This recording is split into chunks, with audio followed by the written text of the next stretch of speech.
Well, hello, everybody. I could not possibly address all of the issues in Pray Tell without having the wisest voice on the topic that I know address Oh, this issue from such a unique perspective, a necessary perspective, one that we can all glean from. So I welcome the wonderful, your friend and mine, Dr. Hillary McBride. Thanks for joining me. hello. Oh, I'm so happy to be here with you. I'm just thrilled about this book and this conversation. So I'm here for it.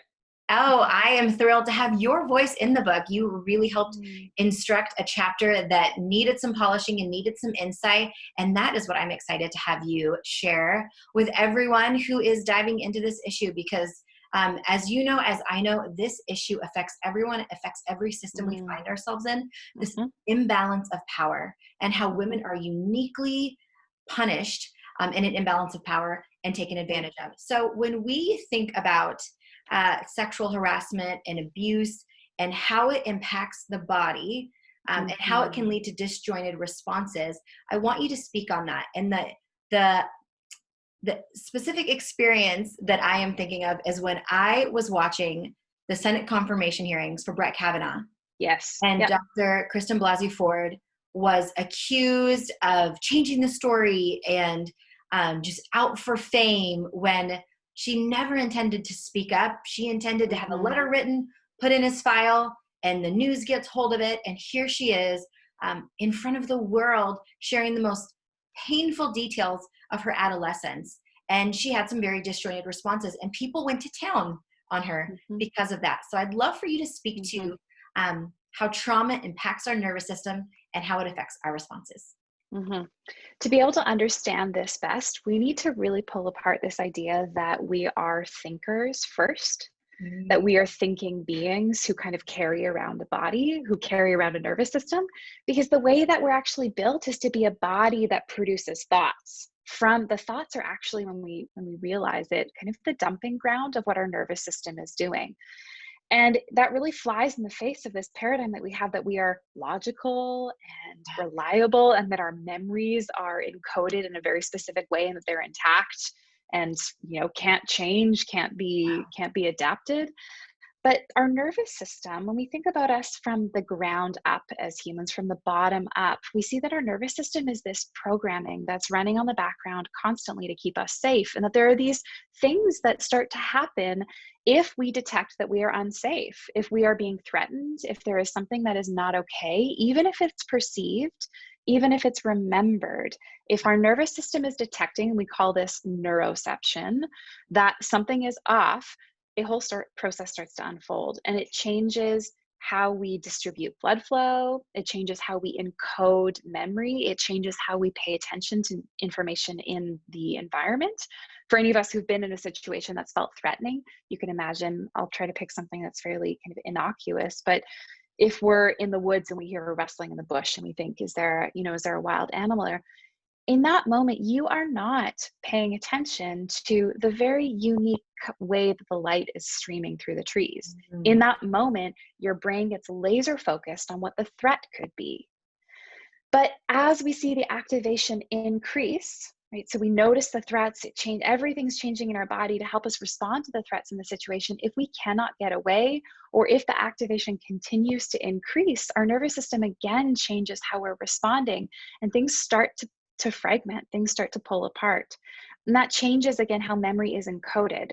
So you can imagine, if you're in this, maybe you're in the woods, you're on a hike, you hear the rustling in the bush, and then 20 years later, someone asks you a question, what was the person in front of you on the hike wearing?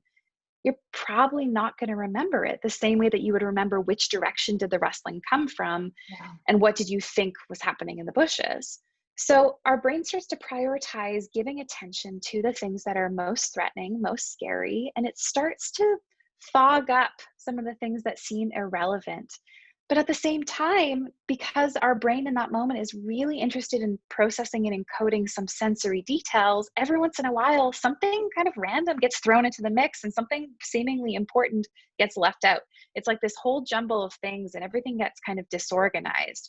So people can later, after the fact, when they're recounting the trauma, sometimes has very acute memories of things like a smell, or a posture of their body relative to gravity, if they're laying down, if they were standing up, how they were in their movement when the trauma happened, but completely miss things like what day of the week it was, or what time it was, or vice versa. It could be any of those things that we swap out for the other. But it seems that as the activation increases, our brain focuses in on what's important. Sometimes things get coded as important that weren't. Sometimes things that were important didn't get coded. And that's very different than the way that we store memory when we are in our normal resting state. Like, I'll remember this conversation with you and the plant behind you and the time of day and the light coming through the window for me. But if I was under an attack right now, I might very much notice where are the exits and how do I get out, but not, the beautiful color of the lining of your jacket. Isn't it wild how a woman's inability to recall complex details, like you said, that aren't encoded in the same way a memory would be when we're at rest, is held against her? Yeah. I would. It's mystifying. Yes, it's absolutely mystifying. And how this, high courts and holy men have long been the one asking the questions without this just important knowledge to understand where a woman is coming from and what she might have been feeling in that moment. And I think even worse, when onlookers and bystanders assume that because she cannot recall this complex experience, it must not have happened. Yes. So I think this conversation is necessary for compassion. It's necessary for us to approach our sisters who have an unpopular truth to tell and speak up with conviction over loyalty and really stand with her. What would you say to clergy? What would you say to friends who they know a woman who's been silenced, who's been the victim of subjugation, who has been slandered for her experience, all because a man abused his power? What would you say to those friends who are close to this woman? Maybe they care for her, they want the truth, but she's living in that fear, and because her recall is maybe not what it normally would be if she was at rest.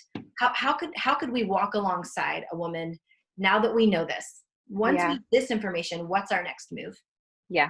Well, I think there's more information to get, and the more educated we are, the more we can undo the way that rape myths and narratives which perpetuate violence and silencing of women infiltrate our thoughts and even impact how we trust our friends and how they trust themselves.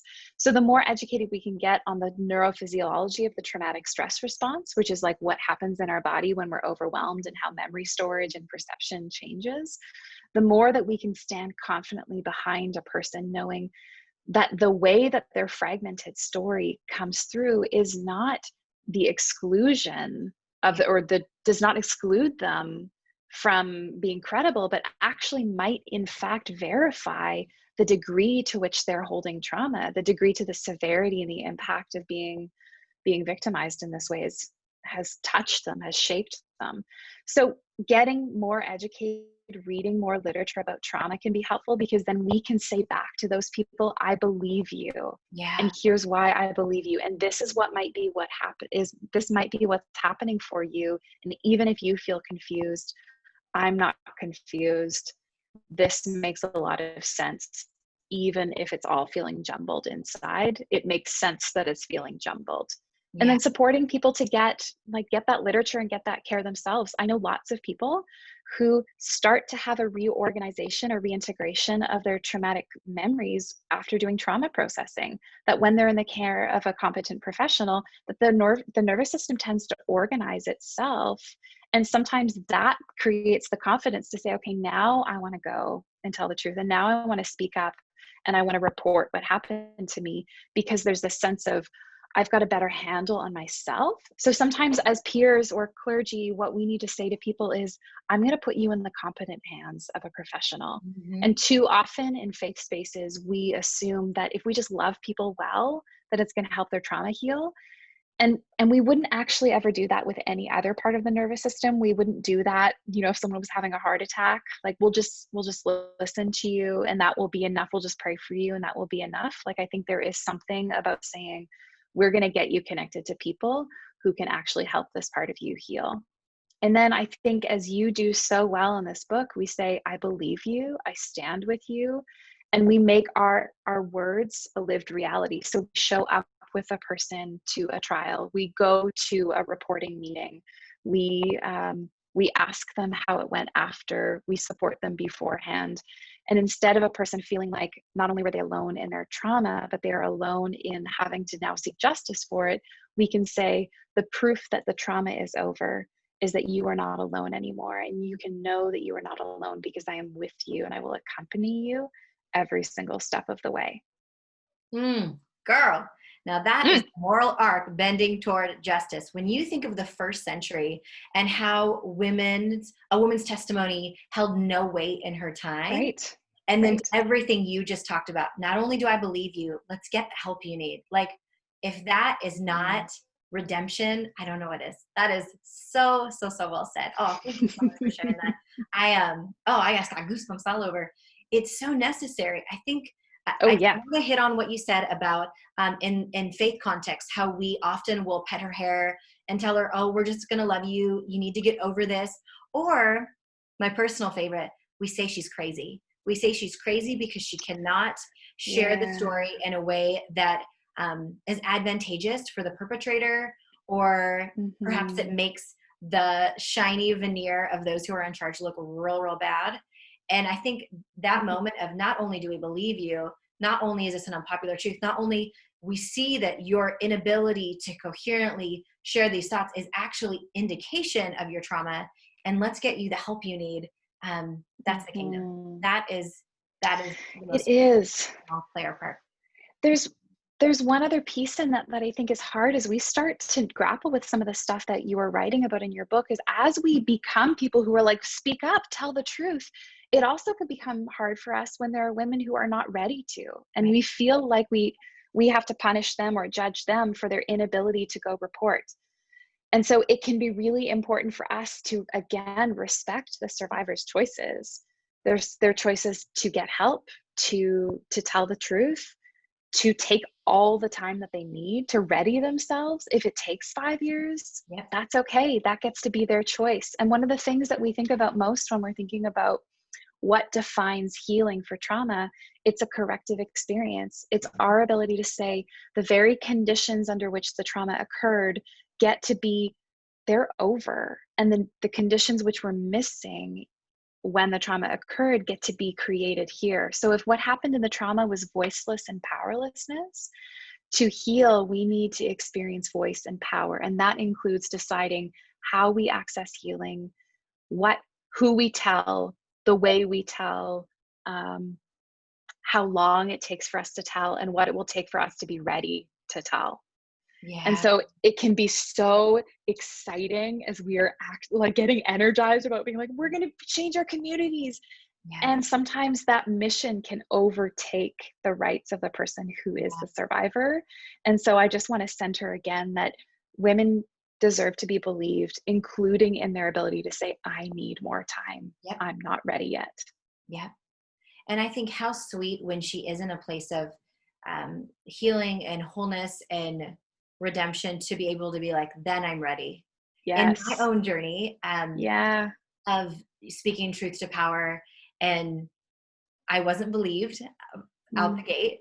And then years later, when other women who had really walked through some incredible healing and walking with some amazing therapists, when they spoke up, when those other women, and obviously I'm bummed that it took many people to speak up. That's a whole nother issue for a whole nother day. But as they were in a safe place, and as they were in a whole place where they felt like they could raise their voice, how beautiful that not only she got to experience another level of healing by speaking up, but so many before her who had walked their journey also got to experience that healing. I think healing is so communal, isn't it?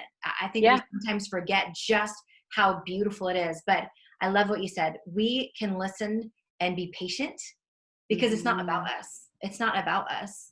It's about the victim walking through to this place and being a survivor, and Mm-hmm. also understanding that we can listen to her story without ours being threatened, without our life or our That's personhood right. or our journey or our place in the system being threatened. And if we do, then we've got our own work to do on that. Mm-hmm. Oh, well said. Well said. Awesome.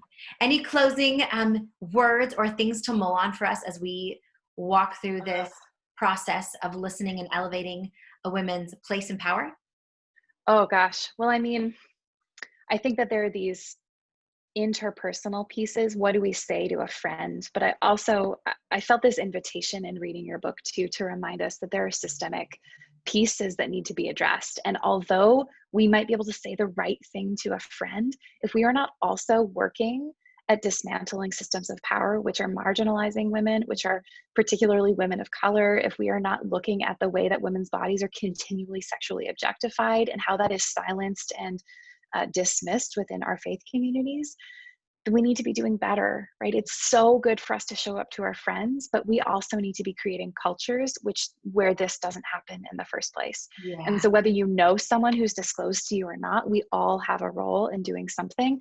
And that can help us feel like we are paving the way for other women to be free, even if they are women that we will never know the names and faces of, even if there are women who are coming in generations after us, that it is our joy and our responsibility to do something different so that we can all be free. Mm, yes and amen. Switching gears here for just 1 second. Okay. Could you Okay. share a little bit about your book? And here's why I want to share that with you. Okay. I have been so incredibly blessed by your book, and also listening to as many Mm, podcast interviews around your book that were really powerful for me. But as somebody who grew up in the evangelical church, I grew up despising not only my skin for being a woman of color, but mm, despising my body. And mm, as you know, reading through Pray Tell, you got to see a little bit of that, and how it really took me years, even well into my marriage, to not feel dirty or shameful for simply existing mhm, in my skin and in my body. But one of the things that has really been a marker of healing for me was your book. And even the mm. way I remember on an interview one time, I don't even remember who interviewed you, but I remember your answer. You said, like, what do you, I think the question was like, what do you do every day? And you said, I dance around like Yeah. in my body. And you might have said in your birthday soup, maybe not. I'm pretty sure you Oh, did. it's very likely. Yeah. Yeah.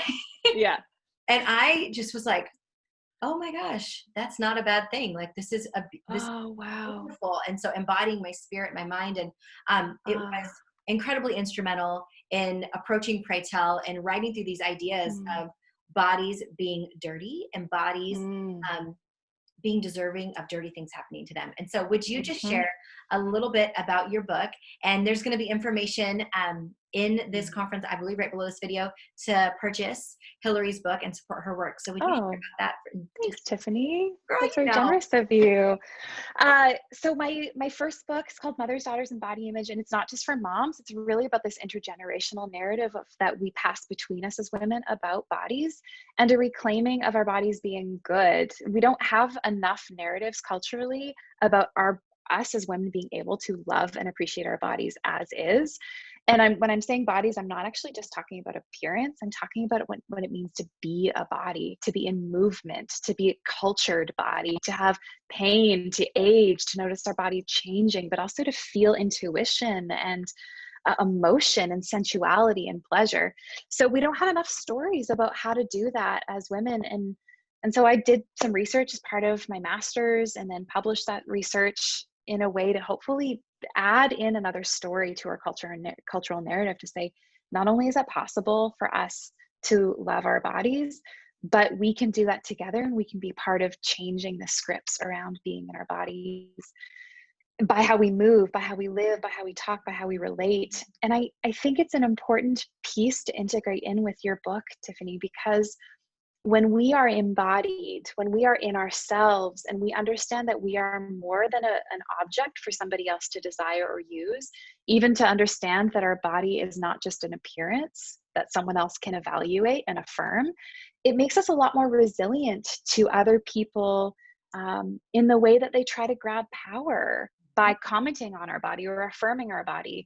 I think about how much less likely we are to feel like we're in the grips of someone powerful who's complementing our appearance, if we understand that our appearance is lovely and delightful, but actually not the most important thing about us, and not the way that we are defined as worthy of love and belonging as women.